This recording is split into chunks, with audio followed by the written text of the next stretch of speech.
कर्जत शहरातील दर्ग्याकडे जाणाऱ्या रस्त्यावर काळोखाचे साम्राज्य. नादुरुस्त विजेचे खांब त्वरित दुरुस्त करण्याची नगरसेवक रोहित ओसवाल यांची मागणी.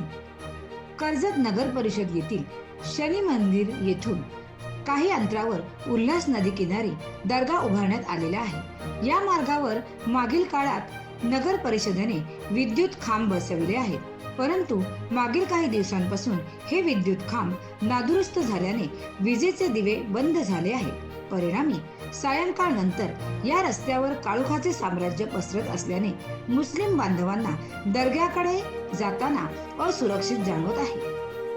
तरी या संदर्भात नगर परिषद विभागाच्या संबंधित विभागाने लक्ष घालून सदर विजेचे काम त्वरित करावे व विजेचे दिवे सुरू करावेत अशी मागणी असणारे निवेदन ॲडव्होकेट रोहित ओसवाल यांनी कर्जत नगर परिषदेच्या मुख्य अधिकाऱ्यांना दिले आहे.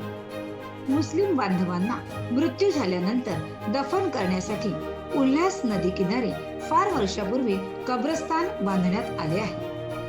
तसेच या परिसरात दर्गा सुद्धा आहे. शनी मंदिर येथून या दर्ग्याकडे जाण्यास रस्ता आहे. रस्त्याच्या एका बाजूस उल्हास नदी तर दुसऱ्या बाजूस रेल्वे मार्ग आहे. त्यामुळे हा मार्ग तसा फारसा रहदारीचा नाही. याचाच फायदा अनेक समाजकंटक घेत असतात व येथे गैरकृत्य करत असतात. गर्दुले दारू पितात, नशा करणे, भांडण करणे असे प्रकार येथे होत असतात. कब्रस्तान तसेच दर्ग्याकडे जाणाऱ्या मुस्लिम बांधवांना यामुळे भीती व असुरक्षित जाणवत आहे. याची दखल नगरसेवक ॲडव्होकेट रोहित ओसवाल यांनी घेऊन कर्जत मुख्य अधिकाऱ्यांना निवेदन सादर करत या रस्त्यावरील बंद पडलेले पथदिवे सुरू करावेत अशी मागणी केली आहे.